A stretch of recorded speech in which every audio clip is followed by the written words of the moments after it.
time of day. It's that time. Vanguardian 650.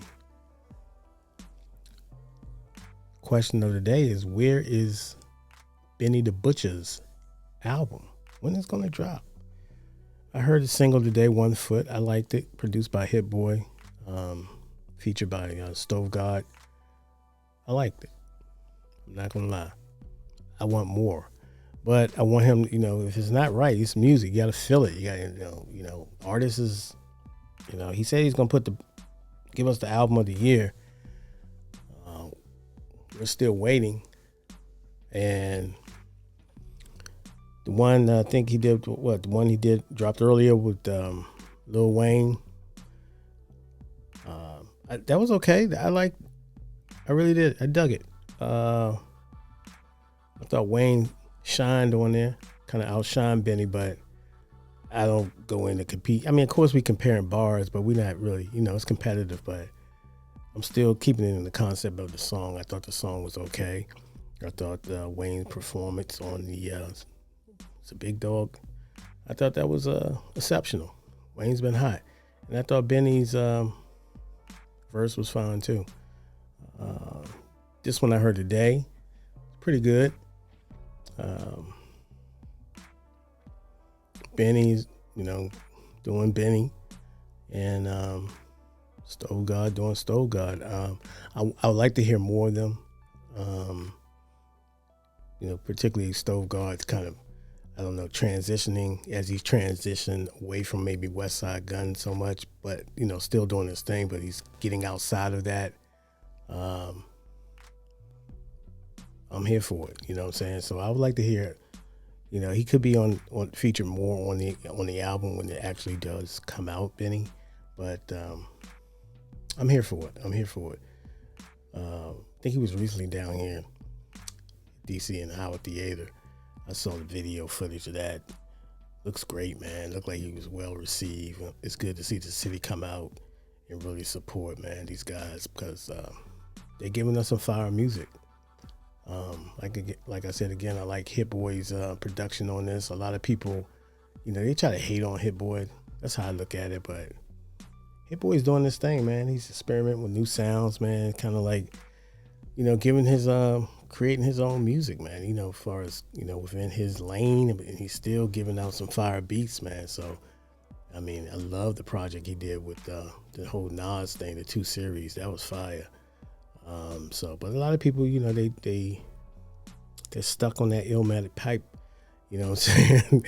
And they can't they want to pigeonhole an artist to a certain era, and the good one's gonna always go beyond the Kanye West, the Jays, even the Pacs and the Biggies and stuff like that. We all know about them, but the good ones, like the J. Cole's and the Drakes and the Kendricks, they're gonna experiment, man. We gotta let them do their thing, because obviously we never know how long they're gonna do it based on, we listening to 3 Stacks. He put a cap on when you can rap. Now it's time to do this, but that's just him. He's doing this thing with his little new Blue Moon and all that, the flute joint, but I think artists get to maybe they got a stigma, man. You know what I mean? They get to a point where I used to think either they were like maybe writer's block, or they just trying to figure it out. I mean, not that they're trying to figure it out. Maybe they're in a different lane creative wise that they're trying to transition to and try to enter a different. Like I said, hip hop got different genres within, and that's why I don't hate. There's enough room for the Lil Durks, the Kodaks, even though he went through his little situation, he's going through it right now. But these people pop, man, because they're not afraid. I know the big brouhaha over Joe Budden and NBA YoungBoy this past week, and it seemed like they was able to, they wilded out. They wilded out. They were wilding, man. You'll say, NBA YoungBoy, he's emotional. He's going to snap back, and I don't blame him, man. Somebody of that nature, of that platform, that big in the podcast universe, to say that you're trash, and so I don't know how much. Obviously, I don't think he listened at all. Joe Budden listened to NBA YoungBoy. Me personally, I like the old NBA YoungBoy, maybe 4 or 5 years ago. I'm not really up to speed on a lot of his music right now. Sometimes I'll check in and tap into what he's doing. And like I said, I know what type of rapper he is. He's kind of emotional. He's on that emo thing, but he's on this gangster. He's on everything else, but he's hot. He's certified. So, of course, you got the little Durks. My personal favorite out of this wave of new rappers, and I wouldn't say new because they've been in it for a minute. I like Polo G. You know what I'm saying? I like the Piano Man. Because I like his bars and I like his music. What can I say? So I'm ready for him to drop something. I know he was going through some like little case in Cali, but I don't know. I don't know where he's at right now as far as what was the status of that. But I can't wait till he drop. Maybe Lil Baby. I can't wait. I didn't like Lil Baby's last project as much, but I liked certain things of it, but it didn't grab me as much. But Baby can put a single together like it ain't nothing. So, Lil Baby, you got the Baby out there doing his thing. They try to cancel him. I don't think he's still back yet. I think he's still trying to scratch and claw his way back. But I think he's calmed down a little bit, and just all we want is the music. Everything else with the little drama and all this other stuff that goes on, we don't want that. We want music, man. Put out music, and we're gonna tell you if it hits or if it don't. We're gonna critique it, and it's nothing personal. We just basing it on the music that you're putting out. So we like to see more music, so we can just hear and digest it and give our opinion on it as we do. And there's no malice to anything that I would say. I either like it or I don't. I don't say it's trash or whatever. I just say it's not for me. And that's just how I rock. So we'll see. We'll see how that plays itself out. But anyway, back on the Joe Budden thing. Once again, we got more controversy. That's one thing you can say about the Joe Budden podcast is that they get content, man. They able to. They drive the needle, man. They able to put that content out there, and they get a response and they get a reaction because, like I said, it's such a huge platform, and Joe is not afraid to let the content fly. The whole thing with the Cameron thing with Melissa Ford, the May situation. Cam was like, I heard his response and his opinion on it, and I think he's right. People talking about Cam's being emotional and all that. Hey, man, you putting smut on somebody's name. Now, before you go out there and jump out the window and actually do that, you maybe need to pause and just, think about it. You know what I mean? But when you put it out there, it's out there. So people are going to respond, and how they respond to it. As far as Melissa Ford's situation, I think it was so. I think she was wilding, man. You know what I mean? I don't know, man. I don't know what her brain. I don't know what she was thinking, bro. But to put that out there, because especially in this atmosphere, in this climate, on two brothers like that,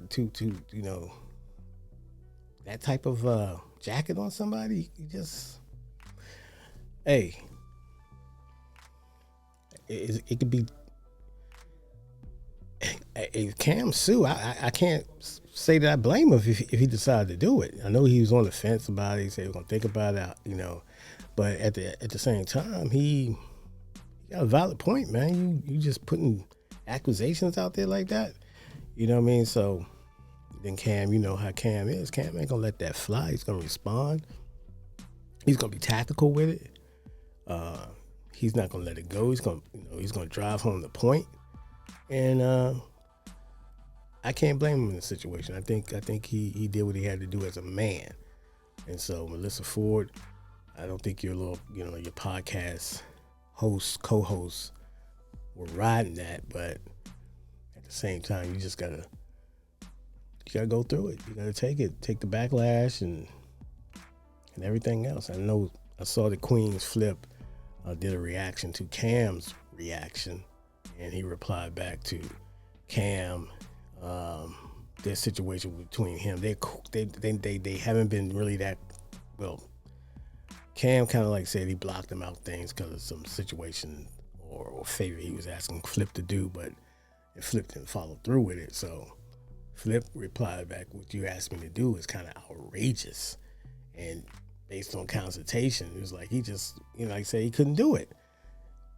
Cam's whole thing is, if you can't do it, I mean, even if you ask for these favors, but you never know, you can't put a tap on what a favor might be now outside of maybe murder, I would think, or criminal.